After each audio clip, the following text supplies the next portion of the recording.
جو ایسٹ پاکستان کو میں بار بار ایسٹ پاکستان کہہ رہا ہوں کہ میں اسے اگر ساری پاکستانی قوم بھی اسے کوئی اور نام دے وہ میرے لیے میرا ایسٹ پاکستان ہی ہے۔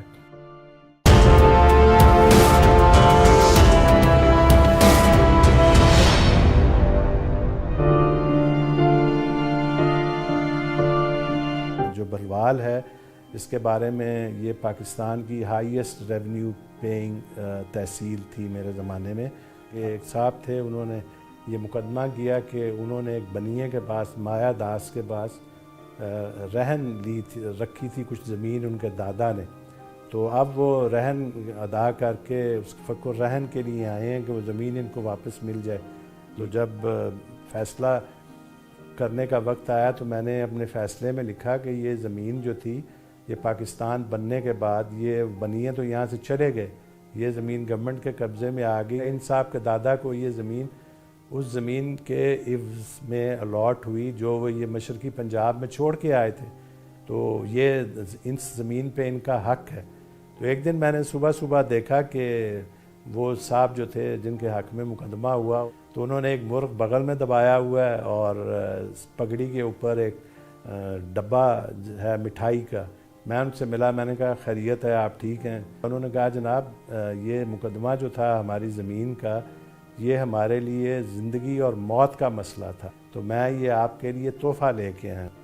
میں نے کہا کہ آپ نے اس بات کو ذرا سمجھنے کی کوشش کریں کہ ہر انسان کے کچھ اصول ہوتے ہیں، اگر یہ زمین آپ کو ملی ہے تو آپ نہیں سمجھتے کہ یہ آپ کا حق تھا؟ انہوں نے کہا جی حق ہے۔ تو میں نے کہا پھر آپ کا حق آپ کو مل گیا ہے، تو یہ مرغ جو ہے یہ کتنا اچھا ہو، یہ آپ کے سین میں جو ہے یہ بھاگتا پھرے، آپ اس کو تخ و تیغ کرنے پر کیوں آمادہ ہیں؟ آپ اس مرغ کی جان بخش دیں، اور میرے کہنے پہ میں اگر آپ سے کوئی بات کہوں تو آپ مانیں گے؟ انہوں نے کہا ہاں جی بالکل آپ کہیں۔ میں نے کہا یہ جو مٹھائی ہے یہ آپ میری طرف سے جا کے اپنے بچوں کو کھلائیں۔ میجسٹریٹ سید انتظار حسین شاہ صاحب تھے، وہ بھی بڑے سیر کے شوقین تھے، مجھے بڑی کمپنی دیتے تھے۔ اب ہم سیر کر رہے ہیں، یہ کوئی آفٹرنون کا واقعہ ہے، میں نے دیکھا کہ کچھ آوازیں آ رہی ہیں، کچھ لوگوں نے بھاگنا شروع کر دیا ہے، کوئی بڑی افراتفری مچ گئی ہے۔ جب میں نے دیکھا تو پرانے زمانے کے درخت ہیں شیشم کے جو انگریزوں کے زمانے کے لگے ہوئے تھے لوئر جہلم کینال کے، کچھ لوگ وہ درخت کاٹ رہے تھے شیشم کے۔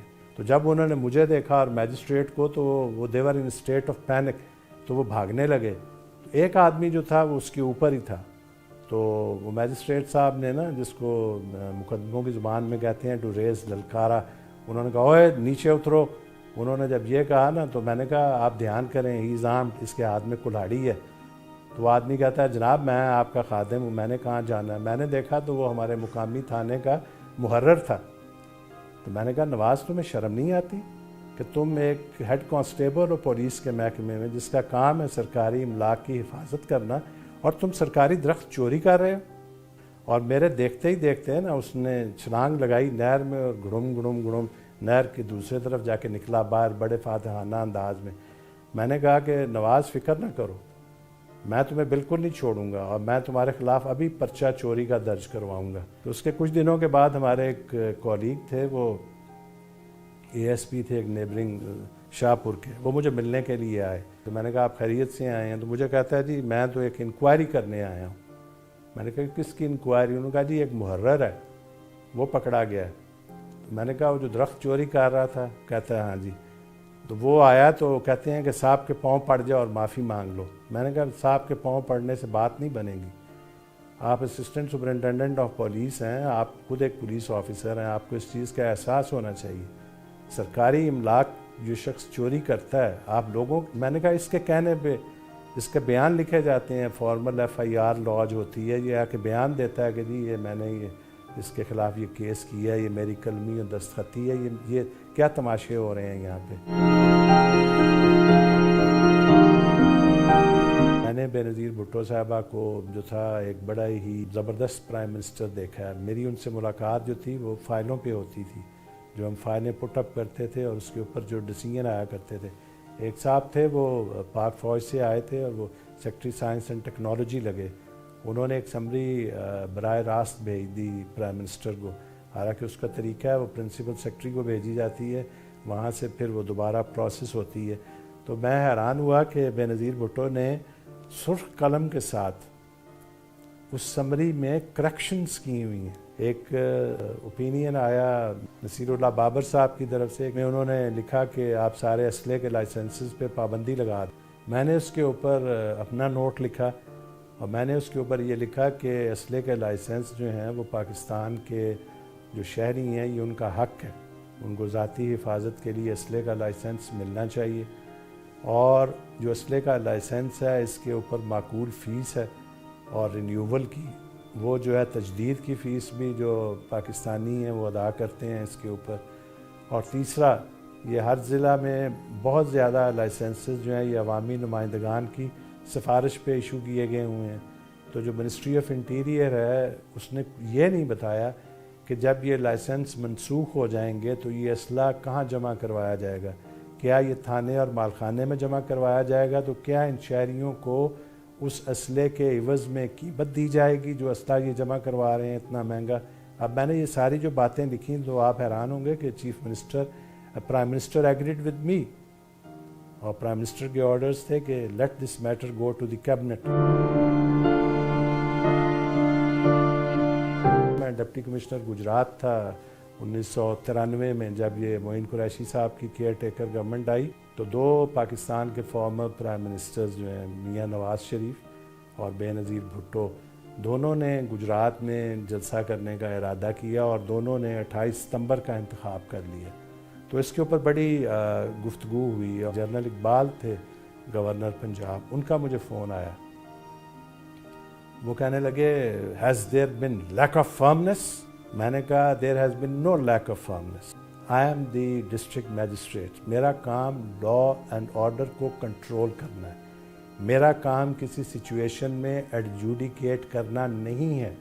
And I am dealing with 2 former prime ministers of Pakistan. I کی not ask one prime minister کو میں نہیں کہہ سکتا کہ آپ جلسہ کر لیں، اور دوسرے فارمر پرائم منسٹر کو میں نہیں کہہ سکتا کہ آپ یہ جلسہ نہ کریں. بے نظیر بھٹو صاحبہ پہلے آئیں جلال پور جٹاں، اس کے بعد انہوں نے وہاں سے ایک جلسے سے خطاب کیا، پھر وہ آ گئیں سپیریئر سائنس کالج میں دوسرے جلسے کے لیے.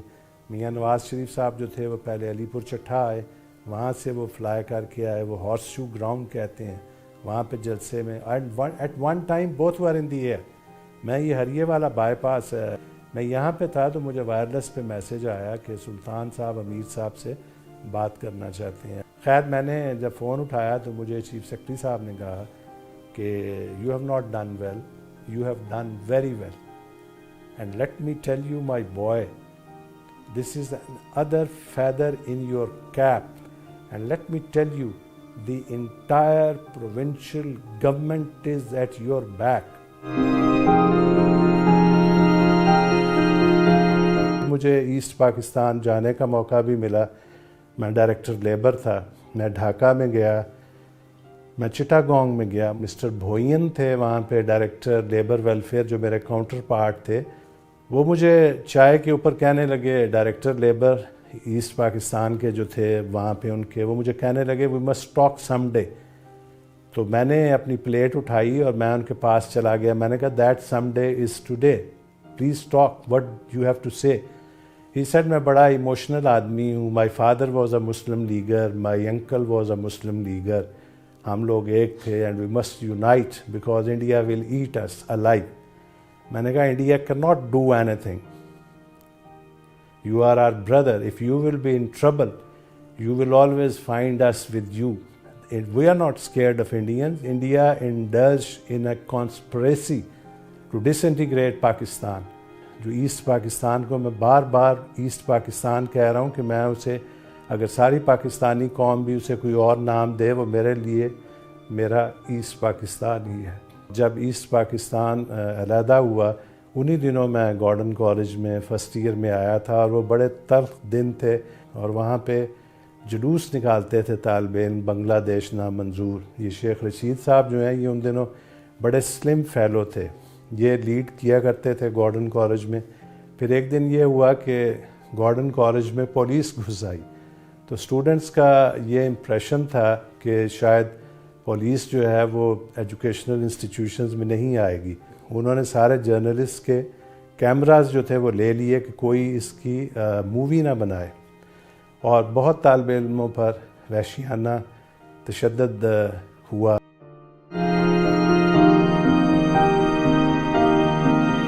میں پنجاب میں ڈائریکٹر لیبر ویلفیئر تھا, تو ایک صبح اخبار میں پڑھی, میری اہلیہ جو تھیں انہوں نے خبر پڑھی, تو میرے بردر ان لا وہ بھی سول سروس میں ہیں, ان کا فون آیا کہ آسن بھائی کی ٹرانسفر تو بلوچستان ہو گئی ہے. آج شام کو سول سروسز اکیڈمی میں ایک فنکشن تھا, تو میں وہاں پہ گیا, تو وہاں پہ ہمارے سیکٹری اسٹیبلشمنٹ جو تھے طارق سعید ہارون صاحب, وہ بھی وہاں تشریف لائے. تو مجھے کہنے لگے آپ کدھر ہیں آج کل؟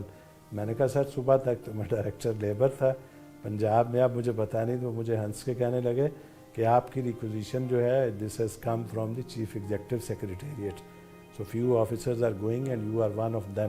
میں جب بلوچستان پہنچا, دوسرے دن میں سیکریٹریٹ گیا, تو وہاں پہ ایک ٹریفک کانسٹیبل کھڑا تھا, ہیڈ کانسٹیبل. اس نے مجھے سلیوٹ کیا. انہوں نے دیکھا کہ یہ سوٹ شوٹ میں یہ کون آ گیا ہے بلوچستان سیکریٹریٹ میں. اس نے مجھے کہا کہ صاحب آپ لگتے ہیں آپ نئے آئے ہیں. میں نے کہا میں بالکل نیا آیا ہوں. خیر جب میں وہاں گیا اور گورنر صاحب نے مجھے 5 منٹ کے نوٹس کے اوپر میری ملاقات ہوئی, تو انہوں نے مجھے یہ کہا کہ ہم گورنر جو ہیں, ہم نے مکران کا کمشنر ٹرانسفر کیا, اور میں نے زبیدہ جلال اس زمانے میں ایجوکیشن کی منسٹر تھیں, اور ان سے میں نے وعدہ کیا کہ we'll give you a commissioner.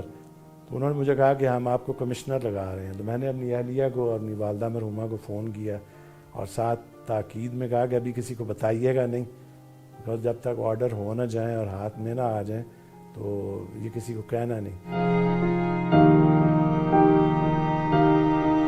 میں کمشنر مکران تھا, تو پنجگور میں جنرل پرویز مشرف آئی, یہ اس وقت چیف ایگزیکٹو کہتے تھے پاکستان کے, پھر یہ پریزیڈنٹ ہو گئے. تو مجھے وہاں بریگیڈیئر عرفان تھے ہمارے کوئٹہ میں جو ڈیل کرتے تھے میری ڈویژن کو, تو انہوں نے مجھے کہا کہ راجہ صاحب آپ جانتے ہیں جنرل صاحب کو؟ میں نے کہا جی جنرل صاحب کو کون نہیں جانتا, ہی از مائی پریزیڈنٹ, لیکن مجھے یہ ان کی حضوری میں نیاز حاصل نہیں ہے. میں نے وہیں کہا کہ سر میں آپ سے 2-4 باتیں کرنا چاہتا ہوں اگر آپ اجازت دیں, اور مشرف صاحب نے مجھے کوئی 15-20 منٹ ان انٹرپٹیڈ سنا. تو میں نے کہا جی پہلی بات تو یہ ہے کہ یہ جو ہمارا گوادر ہے یہاں سے کراچی ایک فیری سروس ہونی چاہیے. یہ 64 تک ایک فیری سروس تھی جو بندر عباس سے آتی تھی گوادر, گوادر سے کراچی, کراچی سے بامبے جاتی تھی. دوسرا ہماری مکران کی 228 ورائٹیز آف ڈیٹس ہیں, اور 228 ورائٹی کی اتنی زبردست کھجوریں ہیں جو دنیا میں کہیں نہیں ہوتی. لیکن یہ کھجوریں جو ہیں ان کی ہم مارکیٹنگ نہیں کر سکتے, ان کو ایکسپورٹ نہیں کر سکتے, ہمارے انفراسٹرکچر کے پرابلمز ہیں, ان کو ڈیل کرنا چاہیے. تیسرا ہمیں انفراسٹرکچر جو ہے گوادر تک مکران کا یہ سارا ٹھیک کرنا چاہیے. یہ میری سجیشنز تھیں, اور آپ حیران ہوں گے کہ جنرل پرویز مشرف جو تھے انہوں نے میری پوری باتیں سنی بڑے انہماک کے ساتھ. ہم نے وہاں پہ یہ کیا کہ جتنی وہاں پہ ویٹ تھی, تو میں نے کہا کہ میں ایک دانہ گندم کا سندھ اور پنجاب سے نہیں خریدوں گا, ہمارے اوپر بڑا پریشر پڑا. اب جب یہ ڈیسیژن ہوا تو ہمارے جو ڈائریکٹر فوڈ اور آفیسر تھے انہوں نے کہا کہ جناب ٹارگٹ ہی پورا کرنا ہے نا, تو ہم یہ فلاں ذمہ دار ہیں, ان سے اتنی ویٹ لے کے ٹارگٹ پورا ہو جائے گا. میں نے کہا یہ آئیڈیا نہیں ہے, یہ ویٹ خریدی جائے گی لوکل گروئرز سے. اس کا نتیجہ یہ ہوا کہ اگلے سال ہماری کراپ ڈبل ہو گئی, اور یہ ہونے کے بعد پھر ہم نے کہا کہ اس کراپ کو ایکسپورٹ کرنے کے لیے ہم نے باقاعدہ ایک آرڈر لیا, اور اس کے بعد ایک سمری پٹ اپ کی گورنر صاحب کو, اور گورنر صاحب نے کیبنٹ میں اس کو ڈسکس کیا, اور انہوں نے کہا کہ ٹھیک ہے یہ 1 لاکھ ٹن بلوچستان جو ہے یہ ویٹ ایکسپورٹ کریں, and we are going to make a history of this. Shahbaz Sharif صاحب جو ہیں ان کے سامنے کئی دفعہ وہ بات ہوتی تھی تو میں اپنی رائے کا اظہار کیا کرتا تھا. مثلا انہوں نے کوئی بات کی جو برادری النظری میں نہیں ہو سکتی. انہوں نے ایک میٹنگ میں کہا کہ آپ لاہور کے اندر سے جتنی بھینسیں ہیں یہ نکال دیں اور آپ مجھے ٹائم لمٹ دیں. میں نے کہا جی لاہور سے بھینسیں نہیں نکل سکتی. یہ بیسک کیوں نہیں نکل سکتی؟ میں نے کہا کہ 100 بھینس سے زیادہ تو GOR 1 کے اندر ہے. جو آپ کے سینئر آفیسرز ہیں یا اعلیٰ سرکاری اہلکار ہیں، ان کے گھروں سے بلدیہ عظمیٰ کے جو بیچارے اہلکار ہیں وہ بھینسیں نکال پائیں گے؟ دوسری بات یہ ہے کہ وہ اتنی قیمتی ہے اور جو دودھ اس سے حاصل کیا جاتا ہے، تو آپ اس کو پریکٹیکلی نہیں دیکھ رہے. آپ اس ایشو کو طریقے سے ہینڈل کرنا چاہیے. انہوں نے کہا آپ مجھے لمٹ دیں، میں آپ کو 1 مہینہ دیتا ہوں. میں نے کہا جی میں سوری، میں 1 مہینے میں بھی یہ بھینسیں نہیں نکال پاؤں گا. اب میں جب میٹنگ کے بعد نکلا تو مجھے جو چیف سیکرٹری تھے ہمارے، انہوں نے مجھے کہا کہ ہماری جرت نہیں ہوتی چیف منسٹر کے سامنے نہ کریں، اور تم چیف منسٹر کے منہ پہ نہ کر دیتے ہو. میں نے کہا سر جو بات نہیں ہونے والی میں کیسے کہہ دوں یہ ہو سکتی ہے. تھل کا علاقہ جو ہے یہ خوشاب سے لے کے یہ کوٹدو تک پھیلا ہوا ہے. سارے ڈیزرٹ کو جو تھا ظفر الحسن صاحب ایک سول سروس کے آفیسر تھے، انہوں نے سارا پلان کیا. اور وہ جب اس علاقے میں جاتے تھے تو پانی ختم ہو جاتا تھا تو وہ اپنی جیپ کے ریڈیٹر سے پانی نکال کے پی لیتے تھے. ان کا یہ وین تھا. انہوں نے لیا کے اندر شوگر مل لگائی تو لوگوں نے کہا یہاں تو گنا پیدا نہیں ہوتا. تو وہ گنا جو تھا ڈیرہ اسماعیل خان سے کراس ریور انڈس آنا شروع ہوا، اور اسی جگہ پہ جب لوگوں نے گنا کاشت کرنا شروع کیا تو وہ لیا شوگر مل لوگوں کی لیا شہر کی ماں کا درجہ اختیار کر گئی. وہ صاحب لاہور میں آئے، انہوں نے سمنا بار ڈیزائن کیا، انہوں نے گلبرگ ڈیزائن کیا. پی آئی اے میں آئے، انہوں نے پی آئی اے کو کھڑا کیا. اس طرح بہت سارے لوگ ہیں. یہ آپ کا کیپٹل جو بنا ہے سارا، یہ سارا آپ کے سول سرونٹس نے، اور بہت سارے جو ان کا اپنا ایک رول رہا ہے جس کے اندر انہوں نے بڑی پازیٹیو کنٹریبیوشن کی ہے.